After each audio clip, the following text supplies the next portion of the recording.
Hi there. This video is about how to make the most of questionnaires, I guess generally on System 1 and particularly with our systems. So I'm going to navigate to clinical reports, Wellbe Innovate, and we'll start with recall. And just by way of introduction really, interestingly in our KPIs, we've added in some of the questionnaires that the recall part of the system uses. And you can see here, this is for a list size of about 6,000 or 7,000. So in the last month, we've had a good number of patients answering.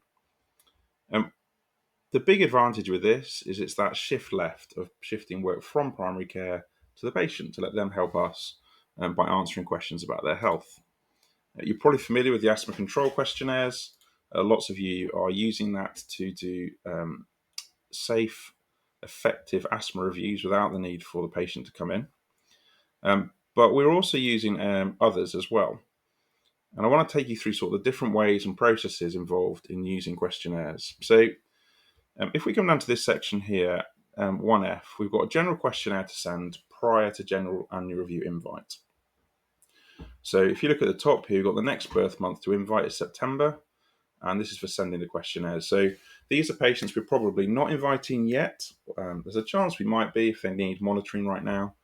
But rather than wait for their normal invite, we're going to send these questionnaires. And the reason for doing that, not just to save time for HCAs, but it might actually even avoid the need for an appointment. So let's say someone happened to be on a beta blocker and had nothing else going on, maybe an unlikely scenario, but if they're able to submit their blood pressure and pulse on that general annual review questionnaire, we can review those and nothing further is necessarily needed. It may also be that there's patients who need, perhaps more frequently, a mixture of bloods and OBS.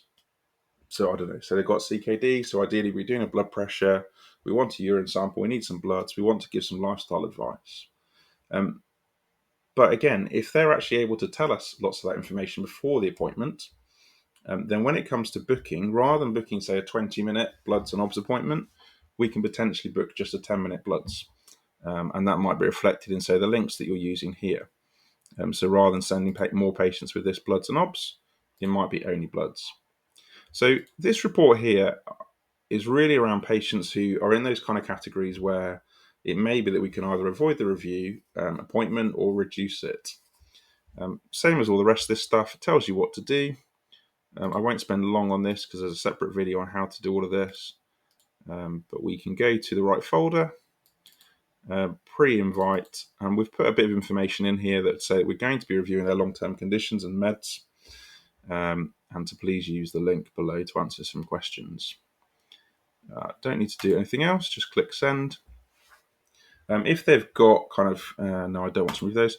If they've got communication difficulties, if they can't receive text messages, if they've already got their annual review booked, those sorts of things, they wouldn't be in that report. So you shouldn't be needing to sort of manually check patients. The system's doing that thinking and that working out for you. While we're waiting for that to send, let me move that out of the way. The next section is part of our prescribing module, but it's sat here because it dovetails very much with the recall overview and recall system. So, for example, the latest one we've done is this POP questionnaire. So these are patients who need progesterone-only pill check. They don't need any bloods or OBS for that. And so, hang on, I've lost. There we go. It's still doing it there. So yeah, they only need to answer some questions. We need to check that they've not dropped into UK MEC 3 or 4, in which case it would need review. And it maybe we want to check things like compliance and directing them to various places. So that questionnaire will cover those things. If they need further input, it will direct them where to go.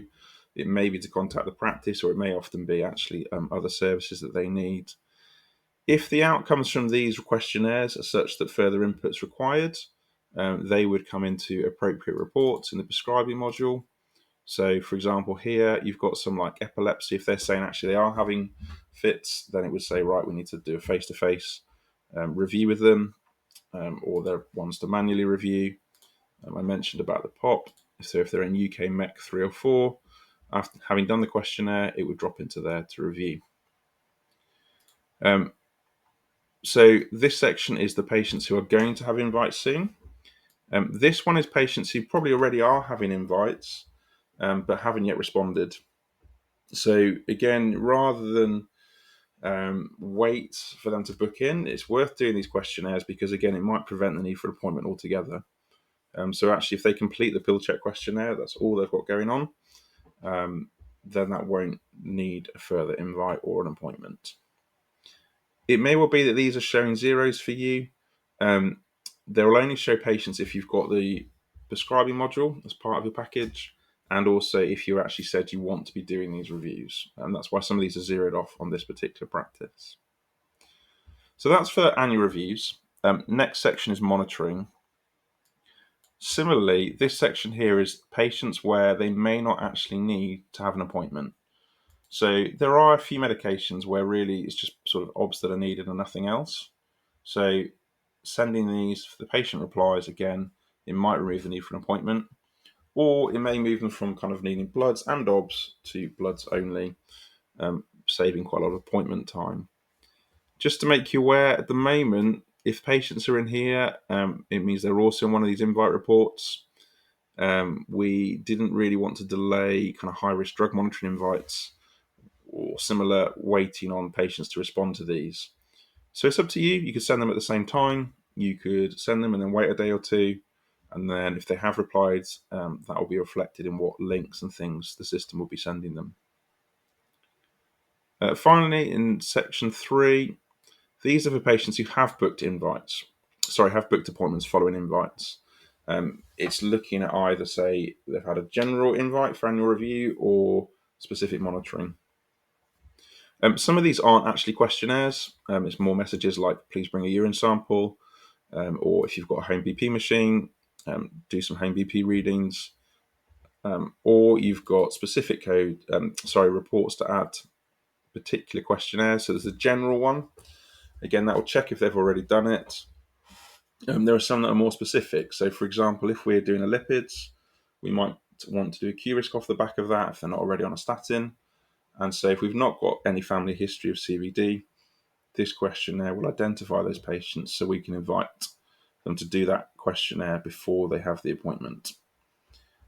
The more that this stuff gets done, the less work for HCAs and others to do, and they can hopefully make better use of those appointment times, or it may be that you can reduce the appointment length sometimes. Some of these have got extra codes that need adding. So if I do this one again, it's the general annual review, but these are patients who are booked in. Let me show you that one. So again, if I go to the correct folder, other, so the wording's a little bit different. It's not vastly different, but it says, thank you for booking your appointment. Please use the link below. Send that, and then there's an extra code to add there.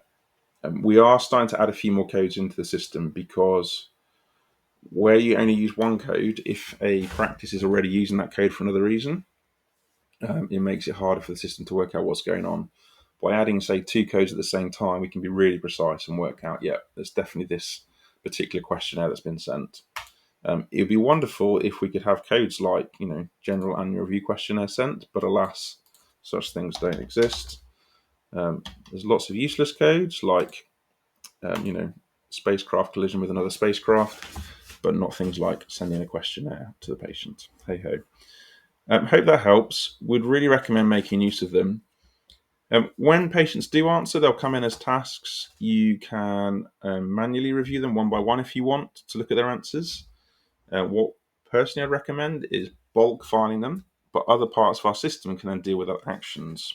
So, for example, if they say they are drinking more than, I think it's 14 units a week, they would drop into this report. So to send a full audit C, because that needs a bit of follow-up. And again, we've done some presets, and that can be automated to be sent in the background if you want it to be. Others that are a bit more significant, BMI, the system can now, as part of our pathology system, can inform patients in the nicest way that they need to lose weight and direct them to various services and potentially earn some money for your practice. So it can be that when someone goes into the records, it works out the BMI from the questionnaire they've answered and then informs the patient, your BMI is on target or you're a bit overweight or whatever it might be. Similarly with blood pressure, if they have submitted blood pressure readings that are raised, that are one-off from the questionnaire, then the system can then say, well, actually, can you now do a full week's worth of readings because we need to assess what's going on there. I hope that all helps. Anything you want to know, any help you want with it, give us a shout and we'll happily give you a hand. Thanks.